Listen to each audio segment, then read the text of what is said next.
नमस्कार दोस्तों, स्वागत है आप सभी का बुक एज पर। आज का ये वीडियो सिर्फ एक वीडियो नहीं है, बल्कि आपके जीवन की एक नई शुरुआत है। क्या आपने कभी गौर किया है कि दो लोग एक ही जैसे हालात में होते हैं, लेकिन एक इंसान उन मुश्किलों में रास्ता खोज लेता है और दूसरा हार मानकर बैठ जाता है। आखिर ये ऐसा क्यों? इसका जवाब किसी बाहरी ताकत में नहीं, बल्कि हमारे भीतर छिपी एक महाशक्ति में है, और वो शक्ति है हमारी सोच। साल 2026 की इस भागदौड़ भरी जिंदगी में, जहां हर तरफ तनाव और अनिश्चितता है, क्यों ना हम रुकें? क्यों ना हम अपनी सोच को एक नई ऊर्जा, एक नई दिशा दें? आज मैं आपको नॉर्मन विंसेंट पील की कालजयी किताब the power of positive thinking के जरिए एक ऐसे सफर पर ले चलूंगा जहां आप अपनी असल ताकत को पहचानेंगे। याद रखिए, सकारात्मक सोच कोई जादू की छड़ी नहीं है, ये एक अभ्यास है, एक साधना है। जैसे हम शरीर बनाने के लिए जिम जाते हैं, वैसे ही मन को मजबूत बनाने के लिए हमें सकारात्मक विचारों की कसरत करनी पड़ती है। जब आप दिल से कहते हैं ना कि मैं ये कर सकता हूं, तो ब्रह्मांड की शक्तियां आपके साथ जुड़ जाती हैं। तो चलिए, अपनी कुर्सी की पेटी बांध लीजिए। अगले 40 मिनट मेरे साथ इस गहरे अनुभव में डूब जाइए। आज हम सिर्फ सुनेंगे नहीं, आज हम बदलेंगे। अध्याय 1, खुद पर अटूट विश्वास, बिलीव इन योरसेल्फ। दोस्तों, आपके भीतर एक ऐसा जादुई बीज छुपा है, जिसे अगर सही खाद और पानी मिले तो वो सफलता का एक विशाल वृक्ष बन सकता है। वो बीज है आत्मविश्वास। लेकिन अक्सर होता क्या है, हम खुद को दूसरों की नजरों से देखने लगते हैं। अरे, उसने कहा कि मैं ये नहीं कर पाऊंगा, तो शायद मैं नहीं कर सकता। मेरे बड़े भाई के मार्क्स अच्छे आए थे, मेरे नहीं आए, तो मैं तो बेकार हूं। क्या आपको भी बचपन में किसी के साथ तुलना का शिकार होना पड़ा था? सोचिए, जब आपको बार बार डांटा गया, जब आपसे कहा गया कि आप किसी काम के नहीं हैं, तो आपके नन्हे से मन ने उस झूठ को सच मान लिया। और आज जब आप बड़े हो गए हैं, वही हीन भावना यानी इंफीरियोरिटी कॉम्प्लेक्स आपके पैरों की बेड़ियां बन गया है। पर रुकिए, क्या स्कूल के ग्रेड्स आपकी जिंदगी का फैसला करेंगे? बिल्कुल नहीं। दुनिया के सबसे सफल लोगों की लिस्ट उठाकर देख लीजिए, उनमें से आधे से ज्यादा एवरेज छात्र थे, लेकिन उनके पास एक ऐसी चीज थी जो टॉपर्स के पास भी शायद नहीं थी, खुद पर अंधा विश्वास। अगर आज आपके अंदर आत्मविश्वास की कमी है, तो घबराइए मत, इसे सीखा जा सकता है। सबसे पहले वो नेगेटिव सेल्फ टॉक बंद कीजिए। जब आप आईने में खुद को देखें, तो ये मत कहिए कि मैं कितना थका हुआ हूं या मुझसे नहीं होगा। इसके बजाय अपनी आंखों में आंखें डालकर कहिए, मैं काबिल हूं, मैं ईश्वर की एक अद्भुत रचना हूं और मेरे लिए कुछ भी असंभव नहीं है।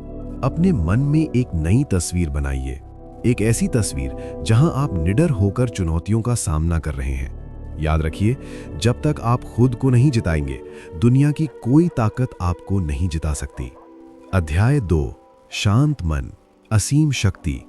A peaceful mind generates power. एक छोटा सा सवाल पूछता हूं, क्या आपका मन एक शांत झील की तरह है या किसी तूफानी समंदर की तरह?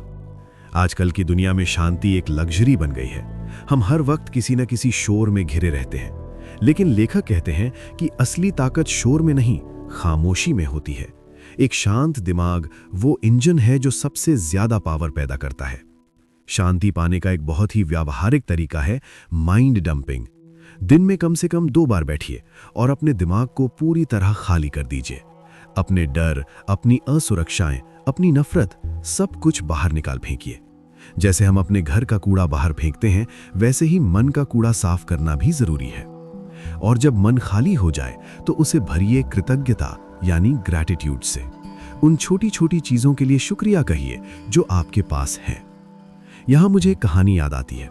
2 दोस्त थे। एक हमेशा परेशान रहता था क्योंकि वो सोने से पहले टीवी पर डरावनी या नकारात्मक खबरें देखता था। उसका पूरा अवचेतन मन डर से भर जाता था।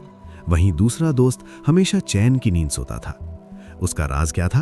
प्रार्थना और शांति। वो सोने से पहले सब कुछ भगवान को सौंप देता था। वो खुद को एक छोटे बच्चे की तरह महसूस करता था, जिसे पता है कि उसके पिता उसका ख्याल रख रहे हैं। अगर आपको भी बेचैनी रहती है, तो साइलेंस थेरेपी आजमाइए। सिर्फ 15 मिनट, बिना फोन, बिना किताब, बिना किसी से बात किए, बस शांत बैठिए। उस सन्नाटे को महसूस कीजिए। आप पाएंगे कि उस सन्नाटे में आपको अपनी हर समस्या का हल मिल जाएगा। अध्याय 3, कभी ना खत्म होने वाली ऊर्जा। How to have constant energy. क्या आप हमेशा थका हुआ महसूस करते हैं? क्या दोपहर होते होते आपकी बैटरी लो हो जाती है? अक्सर हम सोचते हैं कि थकान शारीरिक होती है, लेकिन सच तो ये है कि असली थकान मानसिक होती है। जब हमारा मन भारी होता है, जब हम गिल्ट या अपराध बोध के साए में जीते हैं, तो हमारा शरीर भी जवाब देने लगता है। सैम नाम के एक बिजनेसमैन की कहानी सुनिए। वो एक बहुत बड़ी गलती कर बैठा था और उस गलती का डर उसे अंदर ही अंदर खाए जा रहा था। वो हफ्तों तक सो नहीं पाया। उसने दवाइयां ली, डॉक्टर बदले, लेकिन आराम नहीं मिला। अंत में वो नॉर्मन विंसेंट पील से मिला। नॉर्मन ने उसे एक बहुत गहरी बात कही, सैम, तुम्हारे बिस्तर पर तुम्हारे साथ 2 और मेहमान सोते हैं, डर और गिल्ट। जब तक तुम इन्हें बाहर नहीं निकालोगे, तुम्हें नींद कैसे आएगी? जैसे ही सैम ने अपनी गलती को स्वीकार किया, जैसे ही उसने खुद को माफ किया और ईश्वर से माफी मांगी, उसका मन हल्का हो गया। और जानते हैं क्या हुआ? उसकी सालों की थकान एक रात में गायब हो गई। आपकी ऊर्जा आपके विचारों का प्रतिबिंब है। अगर आप दिन भर ये कहेंगे कि मैं बहुत बिजी हूं, मैं मर रहा हूं काम के बोझ से, तो आप वाकई थक जाएंगे। इसके बजाय अपनी ऊर्जा को लॉ ऑफ फ्लो से जोड़िए। खुद को उस असीम शक्ति का हिस्सा मानिए जो कभी नहीं थकती। अध्याय 4, प्रार्थना की चमत्कारी शक्ति, ट्राई प्रेयर पावर। प्रार्थना का मतलब सिर्फ मंदिर या मस्जिद में जाकर कुछ मांगना नहीं है। प्रार्थना एक साइंटिफिक हीलिंग प्रोसेस है। जब हम प्रार्थना करते हैं तो हम ब्रह्मांड की सबसे बड़ी ऊर्जा के साथ ट्यून इन हो जाते हैं। बिल नाम के एक व्यक्ति ने न्यूयॉर्क में एक बहुत छोटा सा बिजनेस शुरू किया था। वो सफलता की सीढ़ियां चढ़ता गया और एक दिन एक साम्राज्य खड़ा कर दिया। उसका सीक्रेट फॉर्मूला था प्रेआइज, पिक्चराइज, एक्चुअलाइज। प्रेआइज, अपनी हर समस्या भगवान के सामने रख दो। उससे बात करो जैसे किसी दोस्त से कर रहे हो। पिक्चराइज, आप जो बनना चाहते हैं, जो पाना चाहते हैं, उसकी एक स्पष्ट तस्वीर अपने दिमाग में बनाइए। उसे महसूस कीजिए जैसे वो अभी इसी वक्त हो रहा है। एक्चुअलाइज, जब आप प्रार्थना और विजुअलाइजेशन को मिला देते हैं तो वो हकीकत बनने लगती है। आपका अवचेतन मन, सबकॉन्शियस माइंड, शब्दों से ज्यादा तस्वीरों को समझता है। अगर आप सफलता की तस्वीर रोज देखेंगे तो आपका मन आपको उन रास्तों पर ले जाएगा जहां सफलता खड़ी है।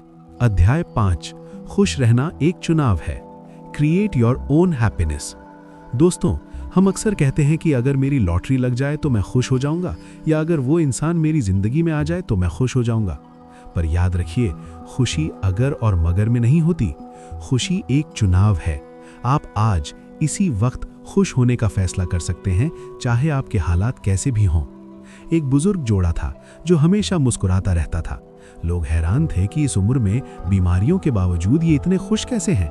उनके पास एक छोटा सा कार्ड था जिस पर लिखा था, नफरत छोड़ो, चिंता त्यागो, सादगी से जियो, ज्यादा दो और उम्मीद कम रखो। सुनने में ये बहुत साधारण लगता है ना? लेकिन इसे जीना ही असली कला है। जब आप दूसरों के बारे में अच्छा सोचते हैं, जब आप छोटे छोटे पलों का आनंद लेते हैं, तो खुशी आपके पीछे पीछे आती है। खुश रहना एक आदत है और बुरी आदतों की तरह इसे भी बदला जा सकता है। अध्याय 6, भाग दौड़ कम करें, जीवन जिएं, स्टॉप फ्यूमिंग एंड फ्रेटिंग। क्या आप भी हर काम जल्दी में करते हैं? जल्दी खाना, जल्दी चलना, जल्दी बात करना। ये हरी सिकनेस हमारे समाज का कैंसर बन गई है। हम भाग रहे हैं पर कहाँ, हमें खुद नहीं पता। और इसी भागदौड़ में हम अपना गुस्सा और तनाव बढ़ा रहे हैं। एक डॉक्टर ने एक बहुत व्यस्त और गुस्सैल मरीज को एक अजीब सलाह दी। उसने कहा, हफ्ते में एक बार कब्रिस्तान जाया करो। मरीज चौंक गया। डॉक्टर ने कहा, वहां जाकर उन कब्रों को देखो, वो लोग भी यही सोचते थे कि उनके बिना दुनिया रुक जाएगी। वो भी दिन रात भाग रहे थे, लेकिन देखो आज उनके बिना भी दुनिया वैसी ही चल रही है। ये बात हमें एक बहुत बड़ा सबक देती है। आप इतने भी जरूरी नहीं हैं कि आप अपनी शांति दांव पर लगा दें। अपनी गति को थोड़ा धीमा कीजिए। कुदरत की लय को देखिए। पेड़ कभी जल्दी में नहीं होते, फिर भी फल समय पर आते हैं। तो दोस्तों, the power of positive thinking हमें सिर्फ ये नहीं बताती कि अच्छा सोचो, ये हमें सिखाती है कि हम अपनी पूरी तकदीर को बदलने की क्षमता रखते हैं। आज इस वीडियो को खत्म करने के बाद अपने आप से एक वादा कीजिए। आज से आप अपनी समस्याओं के बारे में नहीं, बल्कि उनके समाधान के बारे में सोचेंगे। आप डर के बारे में नहीं, हौसले के बारे में बात करेंगे। याद रखिए, बुक एज का मकसद सिर्फ आपको जानकारी देना नहीं, बल्कि आपके जीवन में वो बदलाव लाना है जिसका आप सपना देखते हैं। अगर आपको आज की ये बातचीत, ये कहानी पसंद आई हो तो कमेंट में यस जरूर लिखिएगा, ताकि मुझे पता चले कि आप इस बदलाव के लिए तैयार हैं। इस वीडियो को उन लोगों के साथ शेयर कीजिए जिन्हें आज हौसले की जरूरत है। मैं फिर मिलूंगा आपसे एक नई किताब, एक नई सोच और एक नई उम्मीद के साथ। तब तक के लिए मुस्कुराते रहिए, सीखते रहिए और खुद पर यकीन रखिए। बहुत बहुत धन्यवाद।